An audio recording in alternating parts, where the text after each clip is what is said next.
चला तर मंडळी, मुलं भाज्या खात नाही ही सगळ्या आयांची तक्रार असते. वेगवेगळ्या पद्धतीने आपण मुलांना भाज्या खाऊ घालत असतो. आज आपण पहा किती सुंदर, खमंग, खुसखुशीत आणि असा लच्छेदार मिक्स व्हेज लच्छा पराठा करतोय. तर सर्वात आधी पराठ्यासाठी मिक्स व्हेजचं जे सारण आपल्याला लागेल मिश्रण ते तयार करूया. त्यासाठी काही भाज्या मी चॉपरने बारीक चिरून घेतलेल्या आहे. यांचं काही ठराविक प्रमाण नाहीये, आवडीनुसार कमी जास्त करू शकतात. तर आपलं सारण छान कोरडं कोरडं तयार व्हावं त्यासाठी या भाज्यांचं आपल्याला पाणी काढून घ्यायचंय. तर इथे आपल्याला बारीक चिरलेला फरसबी घ्यायचा आहे. सगळ्या भाज्या मी साधारण अर्धी एक वाटी अशा घेतल्या आहे. बारीक चिरलेलं गाजर आहे, साल काढून गाजर सुद्धा चिरून घेतलेलं आहे.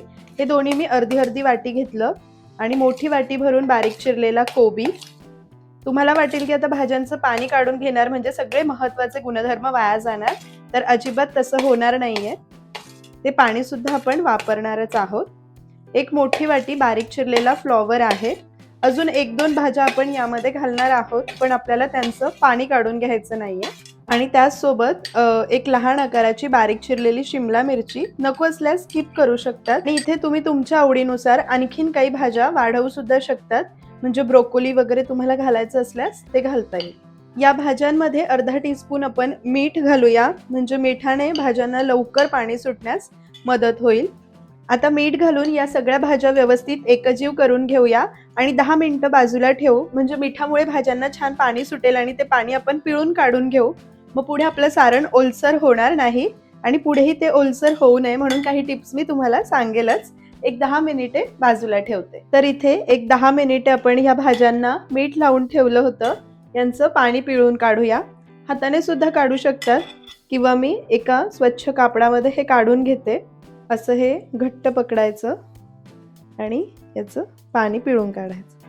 काही जास्त निघत नाही, पण हे एक्स्ट्राचं काढून टाकलं ना की सारण खूप छान होतं आणि हे पाणी वाया जाणार नाही, काळजी करू नका. निघेल तितकं पाणी मी काढून घेतलेलं आहे. हे आपण असंच बाजूला ठेवू. आधी आपण पीठ मळून घेऊ, त्यानंतर मग सारण करू. पराठ्याचं पीठ मळण्यासाठी गहू पीठ घेतलेलं आहे. यामध्ये अर्धा टीस्पून ओवा असा चुरून घालायचा. 2 वाट्या मी गहू पीठ घेतलंय, तुमच्या गरजेनुसार तुम्ही घेऊ शकतात. यामध्ये आता मीठ घालायचं नाही, कारण जे भाज्या पिळलेलं पाणी होतं तेच पाणी घालून आपण हे पीठ मळून घेणार आहोत आणि लागेल तसं आता साधं पाणी सुद्धा घालायचं. या पाण्यामध्ये बरंचसं मीठ आहे म्हणून आपण मीठ घालणार नाहीये. आणि पीठ मळताना खूप सैल नाही आणि खूप घट्ट नाही, चपात्यांसाठी मळतो त्यापेक्षा थोडंसं घट्ट असं मळून घ्यायचं आहे. छान असं व्यवस्थित पीठ मळलेलं आहे. खूप कोरडं नाही आणि खूप सैल नाही. सैल अजिबात ठेवू नका. याला फक्त 5 ते 10 मिनिटे मुरण्यासाठी झाकून बाजूला ठेवू. आता ह्या पिळलेल्या भाज्या एका बोलमध्ये काढून घ्यायच्या. आपल्याला सारण करायचं. त्यांना छान मोकळ्या करून घ्यायच्या. या पद्धतीने आपलं सारणही छान होतं आणि याचे न्यूट्रिशन सुद्धा वाया जात नाही. तर यामध्ये 1 वाटी बारीक चिरलेला पालक स्वच्छ धुवून पाणी निथळल्यावरच मगच चिरून घालायचा आणि 1 कांदा मी उभा लांब पातळ चिरलाय तो घालायचा आहे आणि हे हलक्या हाताने मिक्स करायचं. याला खूप जोर लावून मिक्स करायचं नाही, नाहीतर परत पाणी सुटतं. 2 चमचे बेसन पीठ घालायचंय. बेसन पिठाने काय होईल, थोडंफार पाणी जरी सुटलं तर ते हे छान शोषून घेईल आणि सारण सुद्धा चवीला मस्त लागेल. यामध्ये 1 चमचा कसुरी मेथी, अर्धा चमचा चाट मसाला किंवा आमचूर पावडर, अगदी 2-3 चिमूट हळद, 1 चमचा धणेपूड, 1 चमचा किंवा आवडीनुसार लाल तिखट आणि सर्वात महत्त्वाचं म्हणजे जिरेपूड. जिरेपूड जरूर घाला, याने खूप सुंदर अशी चव लागते. हवं तर कोथिंबीर सुद्धा घालू शकतात, पण मी आता पालक घातलीये म्हणून कोथिंबीर काही घालत नाही. मीठ आता लगेच घालायचं नाही. थोडंफार मीठ असतंच भाज्यांना आणि चवीला लागलं तर कधी घालायचं ते पुढे सांगते. हे सगळं व्यवस्थित मसाले मिक्स करून घ्यायचे. जास्त रगडून मिक्स करू नका, वरचेवर व्यवस्थित मिक्स करून घ्या. आपलं सारण तयार आहे, पीठ तयार आहे. पराठे करूया. हे मिश्रण मी आत्ता चाखून पाहिलं. थोडीशी मीठ घालण्याची गरज आहे, कारण जे घातलेलं मीठ होतं ते पाण्यात निघतं. पण संपूर्ण मिश्रणात मीठ मी घालणार नाहीये, अर्ध्याच मिश्रणात घालते, कारण मग अर्धेच पराठे मी आत्ता करणार आहे. बाकीचे खाणारे असतात आपण तसे करतो ना. आता अर्ध्या मिश्रणामध्ये मी मीठ घालते. तुम्ही सगळ्या मिश्रणाचे पराठे करत असाल तर मग सगळ्यामध्येच मीठ घातलं तर चालेल, पण मी अर्धे जरा वेळाने करणार आहे, तासाभराने, म्हणून अर्ध्याच यामध्ये मीठ घालते. आधीचं घातलेलं मीठ पाण्यात निघालेलं असतं, म्हणून इथे व्यवस्थित टेस्ट करून तुम्ही मीठ घालू शकता. सारण तयार झालं, पराठे करू. पराठ्यांचं पीठ व्यवस्थित मुरलेलं आहे. एकदा एकसारखं करून घेऊ. 2 गोळे आपल्याला काढून घ्यायचे, कारण 2 चपात्या करायच्या आहेत. इथे आपण 1 गोळा घेतलेला आहे. सुकं गहू पीठ लावलं आणि साधी चपाती लाटायची. घडीची वगैरे चपाती नाही लाटायची.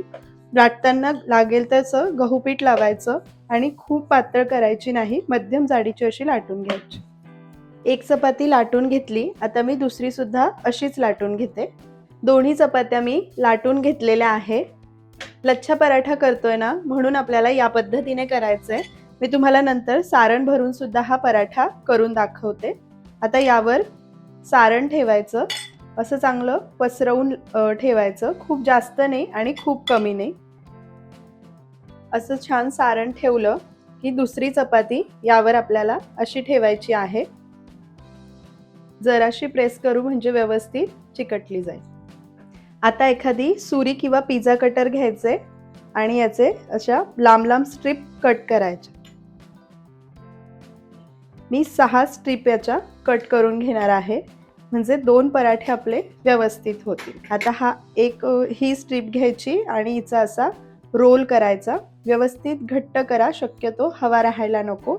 हाच रोल दुसऱ्या स्ट्रिपवर ठेवायचा आणि याचा परत असा आपल्याला रोल करायचा या पद्धतीने, आणि तिसऱ्या स्ट्रिपवर ठेवून सुद्धा रोल करून घ्यायचा. आणि हे शेवटचं टोक व्यवस्थित. पहिल्या पराठ्यासाठीचा उंडा आपला तयार झाला. दुसरा सुद्धा उंडा तयार करून घेऊया. सुरुवातीला कडेची जी स्ट्रिप आहे ना, तिचा रोल करायचा, कारण ती एकसारखी नसते. आतल्या 2 एकसारख्या असतात. एकमेकांवर ठेवायचं आणि या पद्धतीने बंद करून घ्यायचं. एका वेळेला छानसे 2 पराठे आपले तयार होतात. या पद्धतीने केल्यामुळे पराठा छान लच्छेदार आणि खुसखुशीत होतो. दोन्ही रोल आपले तयार झालेले आहे.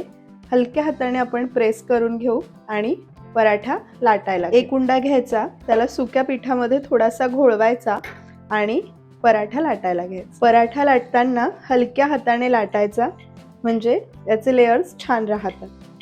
वाटलं तर थोडंसं सुखं गहू पीठ आपण लावू शकतो.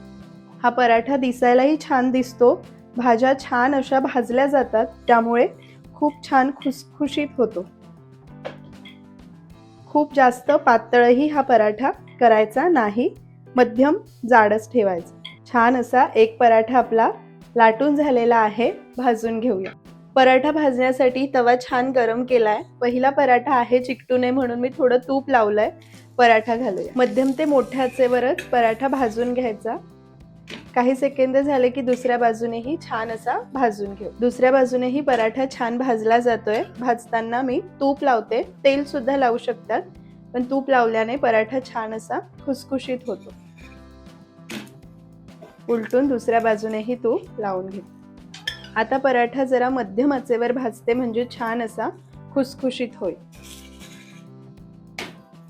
हे पहा किती खमंग, खुसखुशीत आणि मस्त झालेला आहे.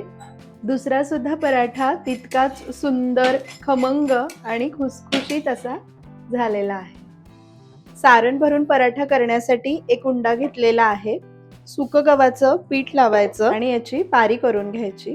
छान अशी पारी करून झाली की यामध्ये सारण भरायचं. खूप जास्तही नाही, मावेल तितकंच भरायचं. साधारण 3 चमचे मी हे सारण भरून घेतलेलं आहे. व्यवस्थित हा उंडा बंद करायचा. यावर थोडंसं सुकं गव्हाचं पीठ भुरभुरायचं आणि पुरणपोळीचा गोळा बंद करतो किंवा कोणत्याही पराठ्याचा तसा बंद करायचा. छान याचं नाक बंद करायचं. एक्स्ट्रा पीठ असेल तर या पद्धतीने काढायचं आणि लगेच लाटायला न घेता जरा हातावर पसरट करायचा. जरासं पसरट झालं की हलक्या हाताने लाटायचा. मध्यम जाडच ठेवायचा आणि हलक्या हाताने लाटायचा. लाटताना लागलं तर थोडंसं गहू पीठ लावायचं. हा सुद्धा पराठा मस्त भाजून घेऊ. मला वाटलेलं फुटेल, पण अजिबात नाही, थोडासाच खूप मस्त झालेला आहे. याला सुद्धा मध्यम ते मोठ्या आचेवर भाजून घ्यायचा. आता पराठा उलटून घ्या. दुसऱ्या बाजूनेही छान असा भाजून घ्यायचा. छान असा करकरीत करते. अगदी ढाब्यावर मिळतात ना, तसे दिसतात. सर्व्ह करूया. तर इथे आपला मस्त मिक्स व्हेज पराठा तयार आहे. खमंग खुसखुशीत झालाय. दोन्ही प्रकारे करून दाखवला. तुम्हाला आवडेल त्या पद्धतीने तुम्ही करा. इथे मी शेजवान चटणी सोबत सर्व्ह केलाय, पण मला बटर सोबत पराठे खूप आवडतात.